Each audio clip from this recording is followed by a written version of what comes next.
আচ্ছা, তোমরা কি জানো বিটিএস মেম্বার্সরা কয়টা বাজে ঘুম থেকে ওঠে? আর সুগারটি জানলে তো তোমরা অবাক হয়ে যাবে। সো চলো জেনে নেওয়া যাক। Number 1, Jimin. জিমিন ঘুম থেকে ওঠে সকাল 7টা বাজে আর ওঠেই মাসুদ মারাকে একটি ভেটকি দিয়ে হাই তোলে। নাম্বার 2, জেইহোপ। জেইহোপ খুব তাড়াতাড়ি ঘুম থেকে উঠে যায় কারণ ভোরে সূর্যোদয় দেখতে তার অনেক ভালো লাগে। নাম্বার 3, ভি সকাল 6টা বাজে ঘুম থেকে ওঠে আর এই অভ্যাসটা সে তার দাদির কাছ থেকে শিখে আসছে।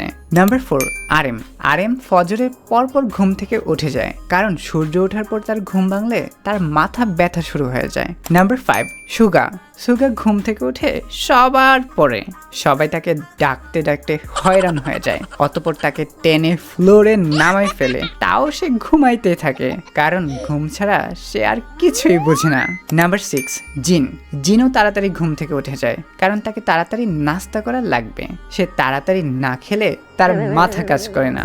নাম্বার 7, জংকুক তো মহারাজার মতো ঘুম দেয় আর তার ঘুমে কেউ ডিস্টার্ব করলে সে ডিরেক্ট লাথি মেরে উড়াই দেয়, তাই কেউ তাকে ঘুমাইলে ডিস্টার্ব করে না। তো তোমরা কে কয়টায় ঘুম থেকে ওঠো এখনই কমেন্ট করে জানিয়ে দাও। আর তুমি যদি বিটিএস ফ্যান হয়ে থাকো তাহলে এখনই ভিডিওটিতে লাইক দিয়ে চ্যানেলটিকে সাবস্ক্রাইব করে দাও।